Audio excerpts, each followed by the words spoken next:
తెలంగాణలో ఓజీ మూవీకి ఒక గట్టి షాక్ అనేది తగిలింది. నిన్న రీసెంట్గా తెలంగాణ ప్రభుత్వం తరపు నుంచి, తెలంగాణ పోలీస్ శాఖ తరపు నుంచి కొన్ని అత్యవసరమైన అధికారాలు అయితే జారీ చేయడం అయితే జరిగింది. వెంటనే కూడా టికెట్ రేట్లు తగ్గించాలని చెప్పి ఒక జీవోని అయితే రిలీజ్ చేయడం జరిగింది. అయితే ఇదే తెలంగాణ గవర్నమెంట్కి సంబంధించి ప్రీమియర్ షోలకి ముఖ్యంగా 24వ తారీఖున ప్రీమియర్ షోలు ఏవైతే పడతాయో వాటికి 800 రేట్ అని చెప్పి ఫిక్స్ చేయడం జరిగింది. ఆ తర్వాత నుంచి అక్టోబర్ 4వ తారీఖు వరకు అంటే దసరా వరకు ఈ 10 రోజుల వరకు కూడా టికెట్ రేట్లు పెంచుకునే విధంగా సింగిల్ స్క్రీన్ మీద 100 రూపాయలు, మల్టీప్లెక్స్ మీద 150 రూపాయలు పెంచుతున్నట్లు దాదాపుగా 10 రోజుల పాటు ఈ ధరలు అనేవి ఇలాగే ఉంటాయి. ఆ తర్వాత ఆటోమేటిక్గా తగ్గించాలని చెప్పి తెలంగాణ గవర్నమెంట్ నుంచి అప్పుడు జీవో రిలీజ్ అయింది, సినిమా రిలీజ్ అవ్వకముందు. దాని మీద తెలంగాణకి సంబంధించిన ఒక న్యాయవాది హైకోర్టులో పిటిషన్ దాఖలు చేయడంతో అది విచారణకు రావడంతో ముఖ్యంగా ఆ న్యాయవాది ఎవరైతే ఉన్నారో తనకు మాత్రమే టికెట్ ధరలు తగ్గిస్తామని చెప్పి నిర్మాత సంస్థ నుంచి కొంత వ్యంగ్యంగా వ్యవహరిస్తున్నట్టు ఒక ట్వీట్ రావడంతో అది ఇంకొంచెం సీరియస్ అవ్వడం జరిగింది. మళ్ళీ రెండోసారి హైకోర్టులో పిటిషన్ జారీ చేయడం జరిగింది. టికెట్ రేట్లు తగ్గించమని హైకోర్టు ఆదేశాలు ఇచ్చినా కూడా ఆదేశాలు పాటించలేదని చెప్పి మళ్ళీ రీపిటిషన్ వేయడంతో ఇప్పుడు తెలంగాణ పోలీసుల తరపు నుంచి, తెలంగాణ గవర్నమెంట్ తరపు నుంచి అధికారాలు అయితే హైకోర్టు చాలా గట్టిగా జారీ చేయడం జరిగింది. నిన్న తెలంగాణ పోలీసులందరూ కూడా చాలా గట్టిగా ఆదేశాలు జారీ చేయడం జరిగింది.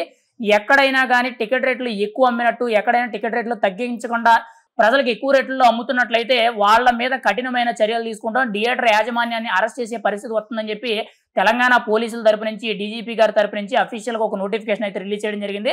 అయితే ఒక రకంగా సినిమాకి ఇది కొంత మైనస్ అని మనం అయితే చెప్పుకోవచ్చు. ఎందుకంటే ఇప్పటి వరకు కూడా ఓజీ ప్రపంచం అనేది చాలా విపరీతంగా ఉందని చెప్పుకోవచ్చు. 4 రోజుల్లోనే 254 కోట్ల వరకు కూడా గ్రాస్ కలెక్ట్ చేయడం జరిగింది. కేవలం ఒక్క లాంగ్వేజ్లోనే, తెలుగులో రిలీజ్ అయిన ఒక్క సినిమాకే ఇంత హైప్ ఉండడం, పైగా ఇది పాన్ ఇండియా లెవెల్లో అన్ని భాషల్లో రిలీజ్ అయిన సినిమా కాదు, పైగా సీక్వెల్ సినిమా కూడా కాదు. ఓజీ ఇంత రికార్డ్ సాధించడంతో విపరీతమైన హైప్ ఉందని మనం అయితే చెప్పుకోవచ్చు. అయితే ఇంతటి గాలిలో దూసుకువెళ్తుండేటప్పుడు తెలంగాణ గవర్నమెంట్ తరపు నుంచి ఇటువంటి ఆదేశాలు రావడంతో సినిమాకి కొంత మైనస్ అయ్యే ఛాన్స్ అయితే ఉంది.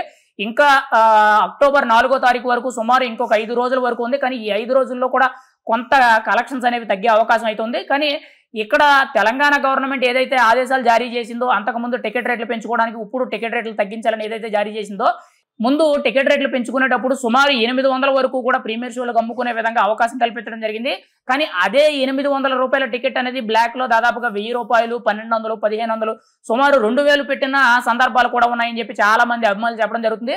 కానీ ఇక్కడ గవర్నమెంట్ ఇచ్చిన రేట్ల కంటే కూడా బ్లాక్ మార్కెట్లో రేట్లు అనేవి చాలా విపరీతంగా ఉన్నాయని మనం చెప్పుకోవచ్చు. ఉదాహరణకి మనం చూసుకుంటే పుష్ప 2 2024 డిసెంబర్లో రిలీజ్ అయినప్పుడు కూడా సినిమా టికెట్ రేట్లు అనేవి 700, 800 ఆ రేషియో ఇవ్వడం జరిగింది ప్రీమియర్ షోలకి. కానీ అప్పుడు బ్లాక్లో ఏకంగా 3000, 4000, 5000 అమ్మిన సందర్భాలు కూడా ఉన్నాయని చెప్పి గతంలో ఎన్నో వార్తలు అయితే వైరల్ అవడం జరిగింది. అయితే ఇక్కడ సినిమా నిర్మాత బ్యానర్ కి అందిన కలెక్షన్ల కంటే కూడా బ్లాక్ మార్కెట్ లో, ముఖ్యంగా థియేటర్ల దగ్గర ఈ వసూళ్లు అనేవి చాలా విపరీతంగా ఉండడంతో ప్రజల్ని దోపిడీ చేస్తున్నారనే విధంగా చాలా మంది అయితే వీటి మీద ఫైర్ అవడం జరుగుతుంది. ఇప్పుడు ఆ ఇంపాక్ట్ అనేది ముఖ్యంగా తెలంగాణ గవర్నమెంట్ హైకోర్టు ఆదేశాలు జారీ చేయడంతో ఇప్పుడు టికెట్ రేట్లు తగ్గించాలని చెప్పి ఓజీ మూవీ నిర్మాత సంస్థ ఏదైతే ఉందో ఆ సంస్థకి ప్రత్యేకించి కూడా అధికారాలు అయితే జారీ చేయడం జరిగింది. దాంతోపాటు హైదరాబాద్ కానీ తెలంగాణ పరిసర ప్రాంతాల్లో ఉన్న అన్ని సింగిల్ స్క్రీన్ థియేటర్లు కానీ, మల్టీప్లెక్స్లు కానీ, ఏ థియేటర్ అయినా కానీ టికెట్ రేట్లు అనేవి తగ్గించాలని చెప్పి ఆదేశాలు అయితే జారీ చేయడం జరిగింది.